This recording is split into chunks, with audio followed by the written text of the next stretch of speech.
Yves Bertonicini, the director of Jacques Delors Institute, a think tank studying the European Union, is joining us now live from Paris to talk more about the refugee crisis. Yves, it was agreed that refugees will be granted access to reception centres between Greece and Germany. Is this the right step? Is this a step in the right direction?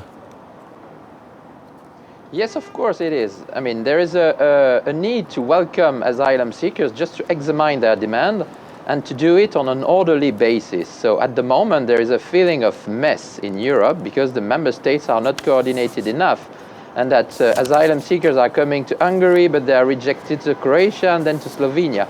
So the meeting of yesterday was a kind of team building meeting just to take decisions, for example, to create more room to welcome refugees in crisis in the Western Balkans, not only in Germany, but also to take the habits not to adopt unilateral decisions, but to act together as Europeans to face a common challenge.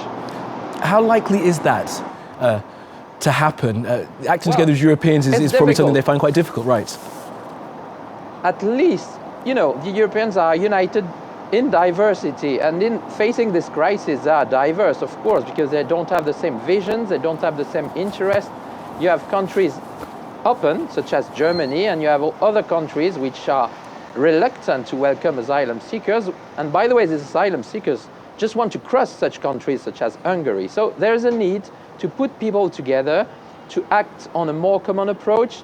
Of course, it's difficult, but what is basically needed is exchanges of views, announcement, non-unilateral decisions, a weekly monitoring which is going to be put in place, exchange of information. And of course, even with this, it won't make the solution more easy to obtain, but at least it won't be as catastrophic as in the last few weeks and months, where there were many unilateral decisions taken in Europe.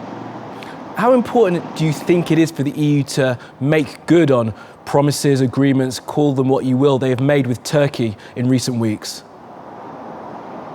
Of course, Turkey is a key actor. Yesterday we had a summit on the so-called Western Balkan route, meaning gathering people, countries from this region.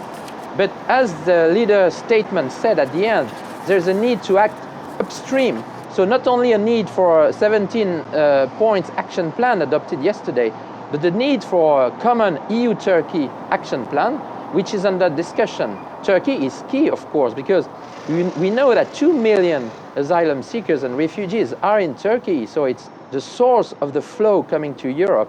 It's also key, by the way, for the settlement of the Syrian crisis. Turkey is a key regional actor. The challenge for Europe is to know what to propose to Turkey, so to conclude a strategic partnership facing this refugee crisis.